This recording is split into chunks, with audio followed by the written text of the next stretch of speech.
मेरठ का एक बीएसएफ का जवान जो बॉर्डर पर तैनात था और दुश्मनों और दहशतगर्दों को वो निस्ते नाबूद कर रहा था, पर उसे क्या पता था कि मौत मेरा इंतजार कर रही है घर पर। वो छुट्टी आना चाहता था, छुट्टी आने के बाद अपने बच्चों से मिलना चाहता था, अपनी घरवाली से मिलना चाहता था, माँ बाप से मिलना चाहता था, पर उसे नहीं पता था कि ये छुट्टी मेरी आखिरी छुट्टी हो और उसकी कोई गोली मारकर हत्या कर देता है। किसने मरवाया, क्यों मरवाया, किस लिए मरवाया, और ये पूरी कहानी आप देखिए और सुनिए, रोंगटे खड़े हो जाएंगे जब पुलिस ने इस हत्याकांड का, नैन सिंह इसका नाम था जो जवान का, इसका जब खुलासा होता है तो वो भी दंग रह जाती है। तो आप पूरा मामला पढ़िए कि क्या है। आइए। धनपुरा गांव में रहने वाले गरीबदास का बेटा नैन सिंह 38 सीमा सुरक्षा बल बीएसएफ में कांस्टेबल के पद पर तैनात था।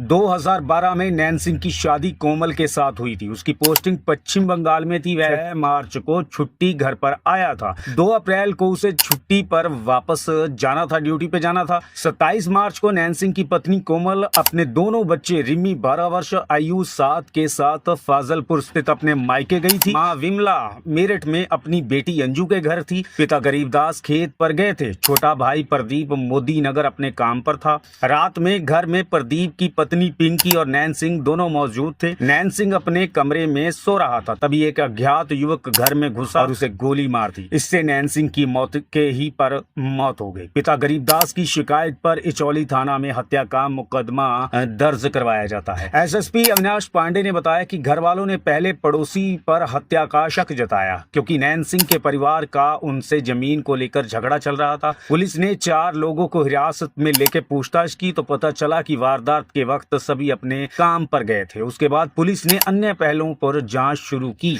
एक एंगल पति पत्नी के बीच मनमुटाव वाला भी था। छानबीन में पता चला कि नैन सिंह अपनी पत्नी कोमल के साथ मारपीट करता था। वारदात के समय कोमल अपने मायके फाजलपुर में थी। पुलिस ने कोमल की कॉल डिटेल खंगाली तो कई संदिग्ध नंबर सामने आए। इसके बाद कोमल की वारदात वाले दिन जिस नंबर पे सबसे अधिक बार बात हुई उसे खोज निकाला पुलिस ने। यह नंबर नैन सिंह के मौसी के बेटे गुलशन का था। उसके बाद पुलिस ने गुलशन को गिरफ्तार कर लिया। पूछताछ में गुलशन ने बताया कि मेरी और कोमल के बीच में संबंध हो गए थे। नैन सिंह इसका विरोध कर रहा था। यही नहीं, जब से हमारे फेयर के बारे में नैन सिंह को पता चला वह कोमल के साथ मारपीट करने लगा था। एक दिन नैन सिंह पत्नी कोमल को पीट रहा था, तब मैंने बीच बचाव किया। इसी को लेकर हम दोनों के बीच जमकर झगड़ा हुआ था। इसी के बाद कोमल अपने मायके आकर रहने लगी थी। गुलशन के बयान के बाद पुलिस ने कोमल को गिरफ्तार कर लिया। पुलिस ने गुलशन और कोमल को आमने सामने बैठाकर पूछताछ की। राज खुलते ही कोमल रोने लगी। उसने बताया कि मेरे गुलशन से संबंध हो गए थे, हम दोनों शादी करना चाहते थे, इसी के चलते नैन सिंह की हत्या की साजिश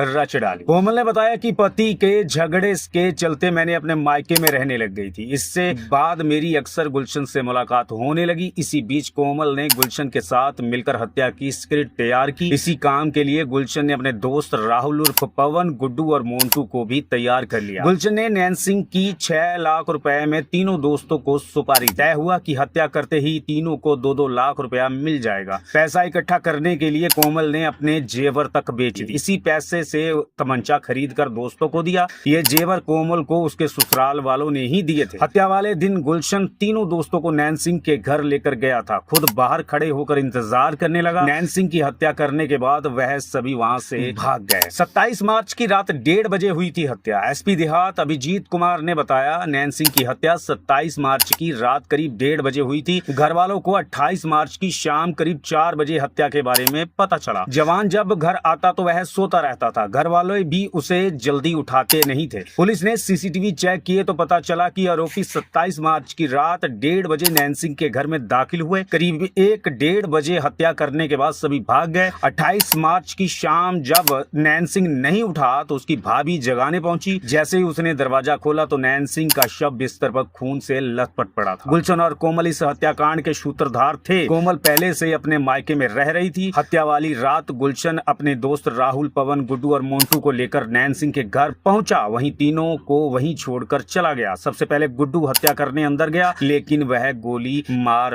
नहीं पाया। उसके बाद राहुल ने तमंचा लिया और अंदर जाकर नैन सिंह को गोली मार दी। गोली नैन सिंह के सिर और चीरते हुए दीवार से टकराई और फिर कमर में जा घुसी। इसके बाद तीनों वहां से भाग गए। शुक्रवार को एसएसपी अवनीश पांडे ने हत्याकांड का खुलासा करते हुए सभी 5 आरोपियों को मीडिया के सामने पेश किया। सभी के चेहरे ढके हुए थे। पति की हत्या करवाने वाली कोमल भी मौजूद थी। एसएसपी वारदात का खुलासा कर ही रहे थे कि अचानक कोमल बेहोश होकर नीचे गिर गई। वहां मौजूद पुलिस कर्मियों ने बड़ी मुश्किल से कोमल को संभाला और उसे प्रेस कॉन्फ्रेंस हॉल के बाहर ले जाकर कुर्सी पर बिठाया और उसे पानी पिलाया, पंखा किया, क्योंकि ये सब कुछ नखरे कर रही थी। अपने बीएसएफ के जवान नैन सिंह अपने पति को गोली मरवा के उसकी हत्या करवा कर अपने यार के साथ रहना चाहती। पुलिस टीम ने बहुत अच्छा काम किया। 6 दिन के भीतर हत्याकांड का खुलासा करने पर एसएसपी ने स्वाट टीम और इचोली थाना पुलिस की तारीफ की। उन्होंने मौके पर ही 25,000 रुपए मंगाए और दोनों टीमों को पुरस्कृत किया। इसकी टीम का नेतृत्व करने वाले सीओ सदर देहात सुधीर सिंह और अंडर ट्रेनी आईपीएस बजरंग प्रसाद की भी सराहना की। तो दोस्तों, आपको क्या लगता है, ये हमारी वीडियो आपको कैसी लगी कि इस औरत को कड़ी से कड़ी सजा मिलनी चाहिए जिसने एक